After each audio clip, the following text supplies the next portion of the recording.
whoa, let's listen to that again at 50% speed.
So if you want the notation PDF for what you just saw, you can download that for free in the description below. This transcription of Mark Guiliana is part of my drummer deep dive series where we take a look at a drummer's playing through a transcription and then we sit down and talk with them. Now let's check out a small clip of a longer conversation I had with Mark on my podcast, Your Good Get Better.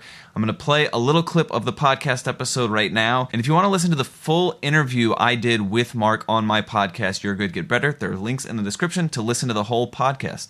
So let's talk to Mark. Somewhere in college, I did start to realize that like being fully present when playing music isn't like a foregone conclusion. And you have to like somehow find a way to practice being fully present.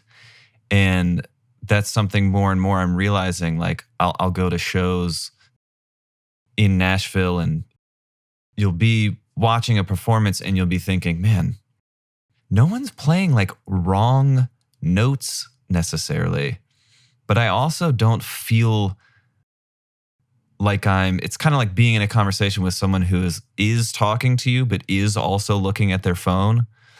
And you're like, right, we are technically still having a functioning conversation, but there is an invisible wall that's happening right now.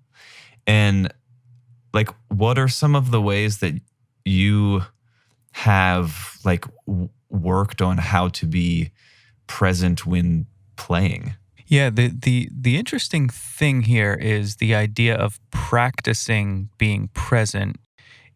You can kind of just, to me, like being present, the most obvious representation of in music for that, or the most obvious need, is when you're improvising. Mm-hmm. Now, of course, we'll bring it back to playing parts as well, because you need to bring that present moment with you to any choice you're making. But to me, it really came to my attention in an obvious way in improvised situations. Yeah. And to me, it's kind of a similar thing. Can you practice improvising? I'm not sure. I think you just improvise. You know, can you practice being present? You just be present. And I think sometimes, and I know it's semantics, you can practice tools to help you be present. You can practice tools to help you improvise. But the act of improvising is the act of improvising. You don't practice it, you do it. Yeah.